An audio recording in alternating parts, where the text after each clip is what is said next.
The Catalyst expansion brings new and exciting ships, the much-anticipated 2D map, a courier update, and more. With the Catalyst expansion, you'll see a big step forward for the New Eden map, with a goal of making it more useful for everyone. We've added a brand new, flat 2D version of the universe, making it easier to navigate space, spot dead ends, and visualize your ship's jump range at a glance.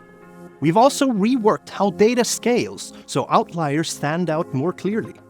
And because every pilot uses the map differently, you can now make it your own.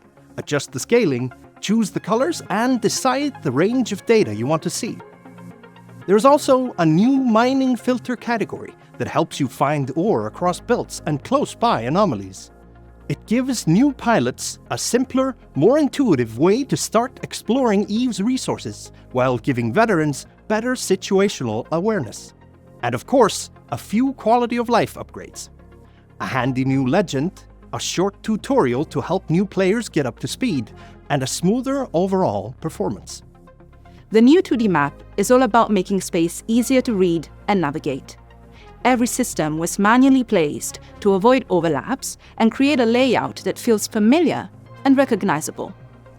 The map uses a clean, node-based layout focused on jump connections and navigation, and it's built to grow as we add more ways to visualize information in the future. On a 2D map, you can choose how you want to see the universe, group stars by constellation or region, just like on the 3D map, use arrow indicators to follow regional jumps, and toggle your ship's jump range visualization on or off whenever you need it. The Pioneer bridges the large gap between the Venture and mining barges, making it a great stepping stone for new players. We are aiming for it to cost 10 times more than a Venture, but 10 times less than a mining barge, so it will provide a good recovery point if a player loses their mining barge and can't afford to replace it. It can be flown by Alpha clones, and they will be able to train the new mining destroyer skill to level 2, but Omega players can get even more benefits by training the skill up to level 5. The Pioneer will have the furthest mining range of any mining ship, and 3 mining lasers, giving it a niche among the more advanced mining ships. Designing the Pioneer was a team effort. We wanted to do something that fit the ship line, but also felt new and industrial in its own way.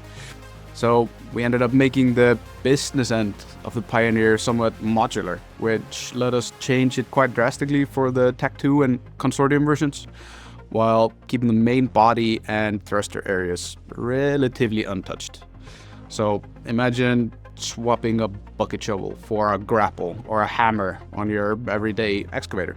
The Outrider, which is the new Tech 2 variation, can fit the Micro Jump Field Generator module, which allows it to rapidly reposition itself and other nearby mining ships. It will still be somewhat capable of mining by itself, making it a great ninja mining ship if you want to use the Micro Jump Drive as a form of escape. The Pioneer Consortium issue will have an extra mid-slot, an enhanced drone bay, bonus to shield hit points and shield booster amount, a slightly bigger ore hold, and uniquely, both an improved bonus to mining critical hit chance and a bonus to salvage drones. All of this makes it very versatile, especially for solo mining. The Venture Consortium issue has the same features as the Pioneer version, but on the Venture hull instead. The Odysseus is a new expedition command ship that allows you to stay out exploring for longer, go further, and carry even more loot back with you. It is the only ship that can have a ship maintenance array while also being able to use the Covert Ops cloak, and also be taken with Black Ops conduit jumps.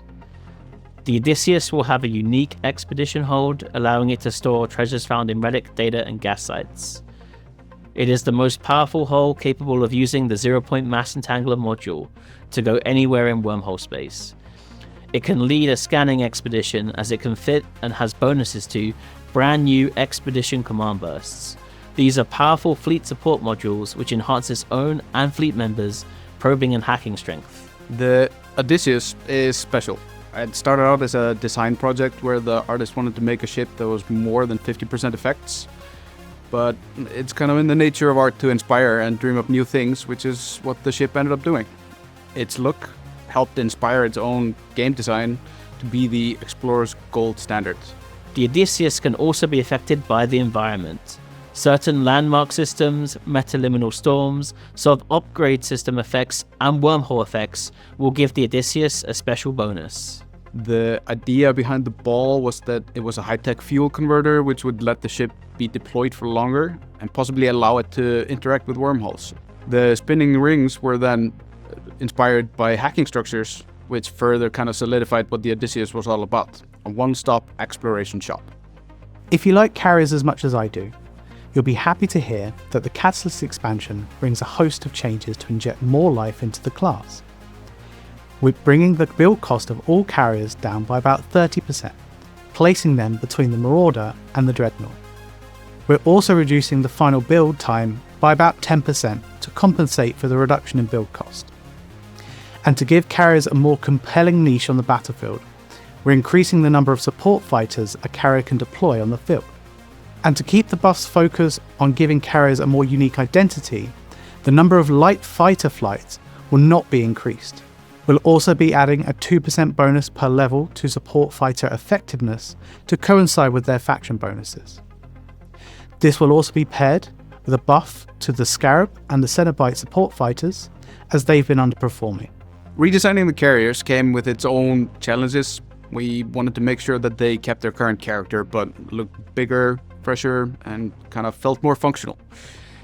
The ships hold a special place for players and we wanted them to look the part. They of course got all the VFX bells and whistles, but they also got newer high-res textures, more model details, and varied shader areas. But an extra cool part of the VFX refresh is that now when you launch your fighters, you can kind of see them take off from the ship before they appear in space. Carriers are currently used to conduct skynetting, which allows a ship to attack at long range with near complete safety. To address this, we are greatly reducing the max target range of each carrier down to around 300 kilometers.